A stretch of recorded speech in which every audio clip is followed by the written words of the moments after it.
Around a decade before the start of the series, while Konoha trembled under ominous signs of suspicion and division, the entire Shinobi world hinged on the actions of one man. One kid, Itachi Uchiha, who as a means to prevent an Uchiha coup d'etat against Konoha, slaughtered his entire family in the middle of the night. However, what if he truly did join his father? What if both he and Shisui and the other members did join Fugaku and the radical faction? Could they conquer the strongest nation in the world? Subscribe, shooting for 20k. Let's go. Opening up, it's firstly crucial to understand what the Uchiha coup is, and there are two separate plans for what they were going to do, each coming primarily from a different medium. In the novel, Shisui was going to break into Hiruzen's manor and kidnap him in the middle of the night. The second comes largely from the anime, where Fugaku professes to Itachi as if a means to radicalize him the supposed truths of the Shinobi world and how the Uchiha fit into the grand narrative. He eventually shows his Mangekyo Sharingan and tells Itachi the radical faction is too much. He can't convince them. The faction wishes that he controls the Nine Tails through the kidnapping of Naruto to then hence take control of Kurama. The former of the two options is admittedly more canon as opposed to the anime, though the latter does still act as something seemingly plausible for both Fugaku and the clan, as I'll get into later, but it does have its problems, like Naruto having his headband during Fugaku's Genjutsu display, and he obviously doesn't have it yet, although perhaps Fugaku's just misinformed. Either way, let's discuss the second of the two options, for it's just more interesting for how the Uchiha would engage in all-out war and requires less speculation than the former, which we can still touch on at the very end. In understanding the might of the Uchiha, we must understand the might of their leader. As the curtain to the Third Great Ninja War came to a close, Hiruzen had been nearing a point of basically retirement. He needed to step down, and Lord Third, as stated in the first two data books and the 10th anniversary guide for the anime, was loved by everyone in the village. However, new figures were arising as possible successors. We know the three primary candidates were Minato, Fugaku, and Orochimaru, and while many have argued otherwise, we know their judgments and in being contenders for said position was their third war accomplishments, as stated for both Minato and Fugaku verbatim, but also Orochimaru in his birthday column. This would first and foremost allude to the looming truth of Fugaku standing at the peak of Konoha. Orochimaru at the time of his candidacy was also appointed to Danzo's right hand in the Foundation, mirroring two later prodigies of Fu and Torne, who were able to not just uncover and counter Obito's Kamui at the youngest age in history, but also force him into materializing and conceding that the two were impressive. Minato, after having brought countless platoons of Konoha Shinobi to victory, would be praised as the greatest in godlike speed. This Minato being a practically transcendent anomaly for the surrounding world, and Orochimaru being above any of the Kage notions through his Sannin days and peak of essentially every rank in Konoha is pretty consistent. Fugaku's baseline Hokage level assertions are, if you could believe it, probably even a lowball. Furthermore, to understand what it means to be Hokage, and as a Hokage candidate, you also have to concede the initial argument of it being power correlated as a position that's not just contingent upon the Shinobi and Konoha, but the other Kage. And with Hiruzen during this time being over a decade younger and hence stronger, a lot stronger than his old man state, he is here confident in fighting the full Nine Tails said to be capable of turning the entire world to ash, with this Nine Tails being well over 3 times the size of the one that Naruto housed, who, just with 3 tails of its powers, is said in the 10th anniversary guidebook for the anime to be a threat to the entire Shinobi world. Now, while I'm not going to outright assert Fugaku to be either above this Hiruzen or the full Nine Tails, what I am claiming is that it should at least be said that he could stand physically relative to the old man Hiruzen from part 1 at an absolute bare minimum. There's no way around it, which is once again probably a lowball, with that Hiruzen being stated 3 times to be stronger than each Kage in Fanbook 1 and even more by random Anbu members and what have you. But take Fugaku to be a possible rival to the very Hiruzen during this battle. Depending on interpretation, considering Nine Tails level for Fugaku isn't off the table. Now, I'm not saying I'd slide all my chips to that side, but throughout the Itachi Senjin Daylight novel, we see multiple implications that Fugaku could control the full Nine Tails through his Mangekyo Sharingan, something Danzo himself hypothesizes, which shouldn't sound crazy as the Boruto anime shows Konoha's intelligence files having Fugaku's MS in there, which is probably what earned him the nickname the Wicked Eye.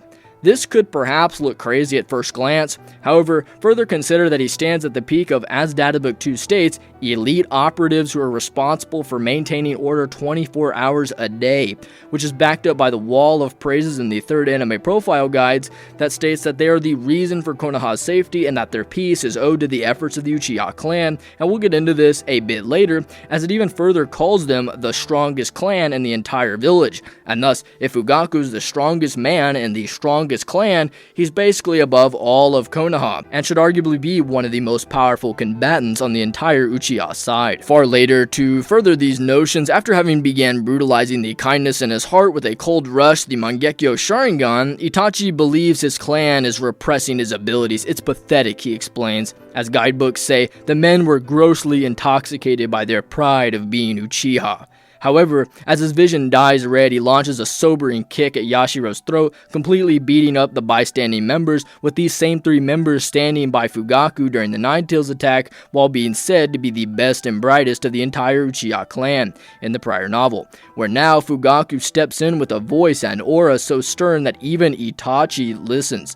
As Fugaku approaches, Itachi bows his head to avoid the axis of his father's Sharingan. Fugaku, even in later commentating on this, holds some regret for forcing his own son to bow before him, which in and of itself implies that Fugaku can force a Mangekyo Itachi to bow due to concern for Fugaku's very own Sharingan. Even in his very inception, Fugaku has to be necessarily talented for his role, with Itachi in his primitive years even monologuing what his dream truly is. And as the classroom filled with, "I want to be like my father," Itachi too thought he did want to excel like his father did, which should speak volumes for the fact of this same Itachi, according to his birthday column, is, quote, one of the Academy's most gifted students since its opening, being viewed by the elders as the greatest prodigy since Kakashi, with Itachi later placing just behind Minato on the written exams, and even surpassing Minato in the Forest of Death. Even if you are to just limit Fugaku's talent to being just below Itachi, that's fine, as the clan at large is stated to have incomparable talent in the first fan book,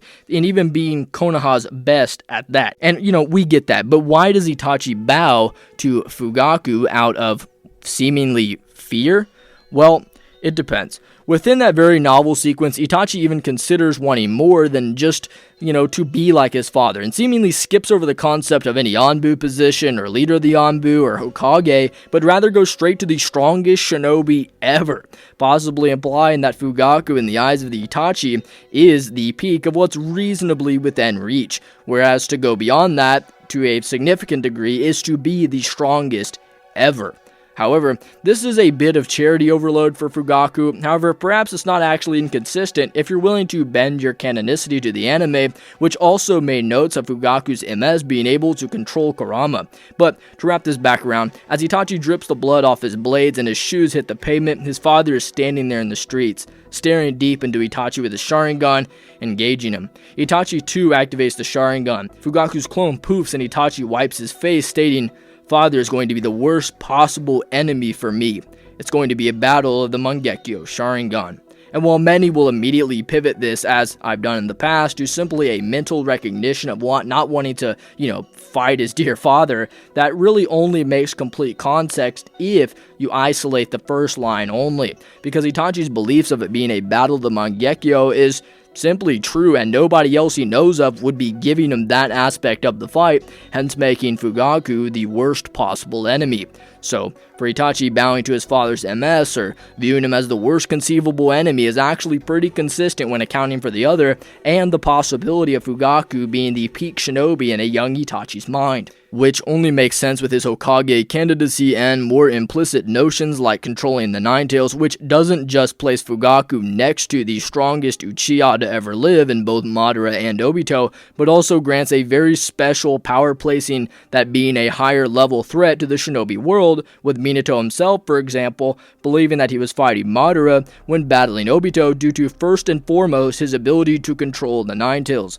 And when you consider the fact that his specialty isn't just all fire style, but the Sharingan in Databook 2, Fugaku having the peak level ability likely rivaling Itachi's during the massacre and possibly even some brief time thereafter, should speak volumes. This being the same Itachi would go on to further one-shot Akatsuki Orochimaru without his MS. Now, Fugaku should also be leading the charge in this fight, likely letting the Ninetales rampage while he forces an attack onto the rest of Konoha.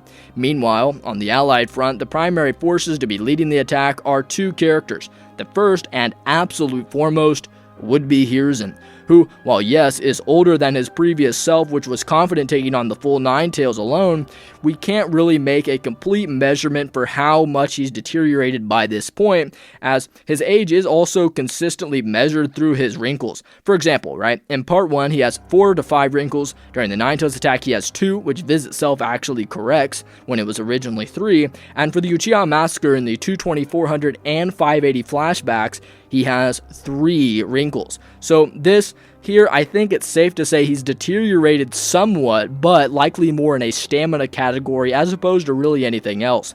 This form of Hiruzen should be securely above the form that was revived in the War Arc, showing 4 wrinkles, although omitting his 2 mental nerfs that Databook 2 states, where now he can not only outspeed a Zetsu body, Orochimaru's snakes, which is the same difference from the Edo Hokage and the Hiruzen fight to the war, and yet Hiruzen is matching that, which fits with how he can also react to a faster Jibito than the one that Tobirama did, with Hiruzen also having to account for the extending TSO whilst figuring out the entire nature makeup of the TSOs. And when you account for him having surpassed Tobirama in talent from childhood, and thus had time to completely hone them, you're looking at a Tobirama, KCM 1.5, EMS Sasuke rivaling Hiruzen. Now, while the Ninetales rampages, he likely will be leading the full attack there, seeing as he's likely the only person in Konoha who can actually take it down. For the allies, both Old Man Hamura and Old Lady Koharu also suit up to help Hiruzen, as we know they did in the previous Ninetales attack, and weirdly enough, they have the same drip as Hiruzen. Thought that was a weird thing to note.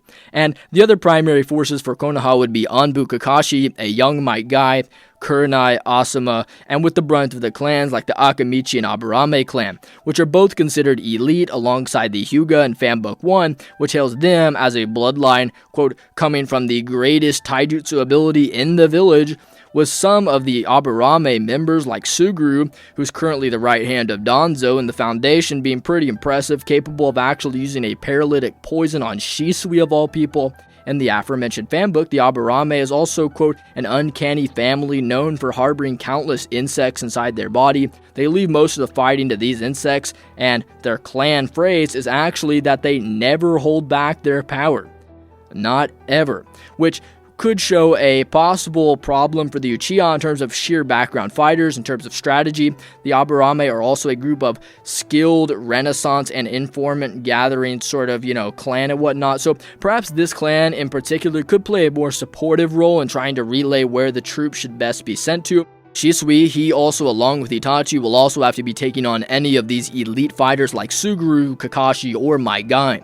Kakashi by this point is actually far stronger than his Part 1 counterpart, who was subconsciously deteriorating due to not having any real strenuous activity. Yeah, he literally was just getting bored, if you could believe it. Hence to why he himself doesn't just begin to note that only until training again, but also even Tsunade, who remarks that in comparison to who Kakashi was growing to be, Itachi was just a thug, and this is likely while Tsunade has an overinflated interpretation of how strong Itachi is, thinking he probably took down the whole police force alone, something heavy Sasuke doesn't even think is possible.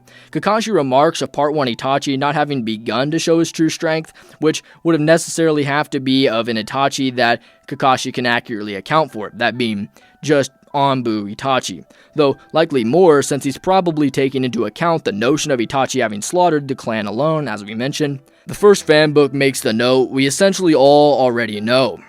He, quote, seems to have carried out many missions for the Anbu, but there's no records containing any details of this. Although, the third databook does grant us that Kakashi was a legend born from the Anbu, who are a group that chooses only the most elite shinobi, also furthering Kid Kakashi's power as a foremost jonin, where he was already one-shotting one of the strongest Iwagakure shinobi, Kako, wherein upon joining the Anbu, Kakashi is a legend among these, shinobi among shinobi, sort of ninja, hence to why Kakashi's name is said to echo across the shinobi world in the fourth databook.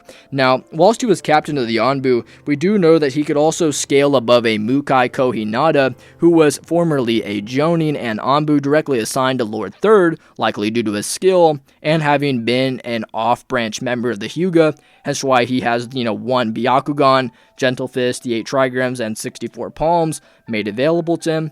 However, around a year and a half prior to the Uchiha massacre, he would betray Konoha, and a younger Itachi and Shisui are sent to assassinate him. Yet Mukai beats them pretty badly, despite their reputations being relatively known by this point. Although, in fairness, Shisui ended this instantly after the MS came out. If you are to take this, then Danzo seems to believe that both Itachi and Shisui combined are strong enough to take down any Uchiha member, which would include Fugaku.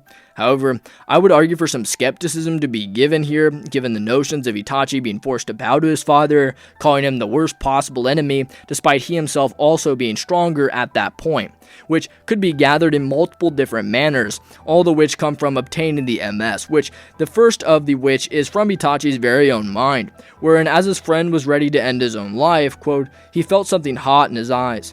In his humbled mind, he couldn't assess whether it was tears or the rush of energy presaging the activation of some new power, showing Itachi himself even believing he's receiving a new power, as his once deep love for Shisui is now boiling into a hatred and, dare I say, excitement within his heart. Something Tobirama says in correlation to the Sharingan tapping into the user's heart, rapidly increasing his or her strength, and that the deeper the darkness gets, the greater the ocular powers become. Now, while of course the MS itself doesn't just make Itachi stronger, it's simply allowing for Itachi to progressively have more access to a darker chakra, which Fukasaku notes gives a real boost to ninjutsu, genjutsu, and taijutsu.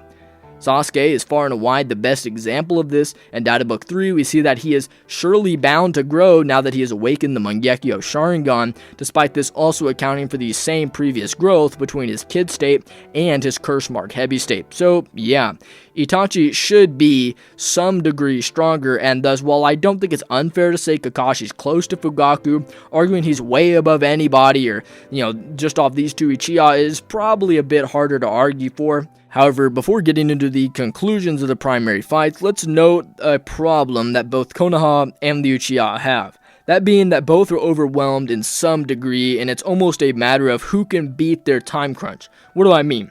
Well, Hiruzen is going to get overwhelmed by the Ninetales, at least more than likely with time, unless you argue that since it's the half Ninetales, he'd just obliterated or something like that, and the Uchiha might get overwhelmed by numbers, but just like the Hiruzen situation, there's a possible counter to this. And playing off our earlier notes of the Aburame clan, we also know that the other clans can use, Hirogan nutritional pills to fight for 3 days and 3 nights without resting, and the village has access to the medical corps when the Uchiha don't. However, there's 2 catches to all of this that I think we should know. The first of which is that if we presume that Danzo in the anime is accurate to the manga of where the Uchiha are to be relocated, then the geographical advancement into Konoha would have them capturing the Konoha hospital basically immediately, as Fanbook 1 gives us the location of multiple landmarkers, which gives us the notion of the hospital, Tea Avenue, and Yamanaka Flowers being the first to fall, and if that advancement is successful, and it likely should be considering this is going to be a surprise attack, then the Shinobi Academy and Hokage residence would soon be indefensible after that. The second catch is that the third anime profile guidebook commentates more on the police force's role, really more than any other guidebook, and it grants a few ideas. The first of which is that they are the strongest clan, and their second is that it states, quote, a powerful clan and protectors of the hidden leaf. The Uchiha clan is synonymous with public order to the point that the clan could be called the village's guardian. It's no exaggeration to say that their activities establish the foundation of the village's present prosperity. Their abilities stand out above the rest even here, and the strongest of the 5 great nations. And more, like it also calls them the strongest clan and the guardians of Konoha multiple times over after this. All this implies 2 really unique ideas. The first of which is that the Uchiha and their police force is either a greater unit than the entire Jonin Corps and operations units, or the Uchiha clan was the original operations units performing all the public duties until they were wiped out and reform was needed. Either way, there isn't a single clan that can man-for-man step to the Uchiha, whether that be either the Hyuga or the Aburame clan, even if the former is considered to be one of the most accomplished and illustrious clans in Konoha, seeing as the Uchiha are gone when most of those praises are given out.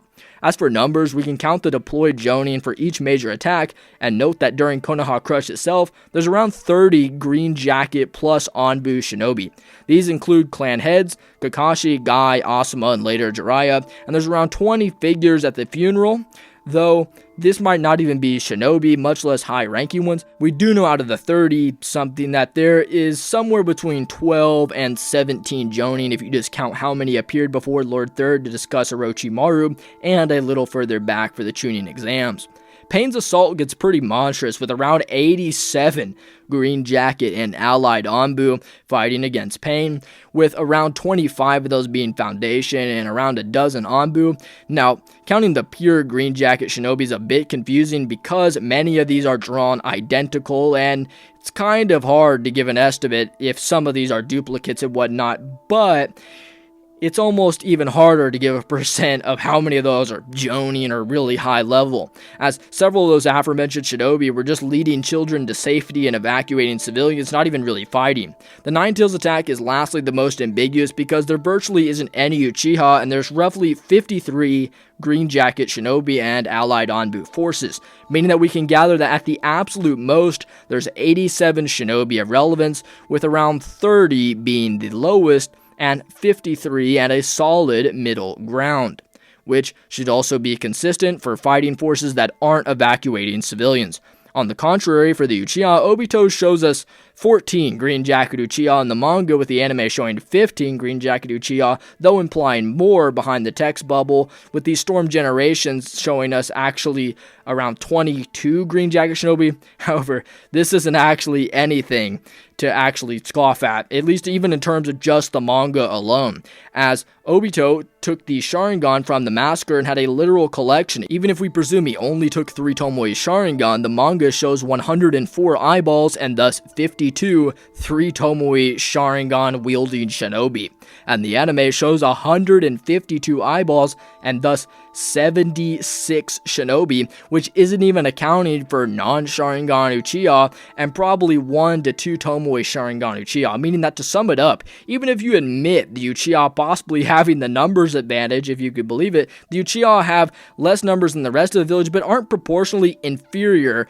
so much to where it's not even a fight, even at their worst interpretation, especially with the aforementioned man-for-man superiority, and the note that even Sasuke, who possibly has an overinflated interpretation of Itachi's power, states that he couldn't have taken down the police force alone. Obviously, there must have been somebody else there, and Itachi says nothing and kind of agrees.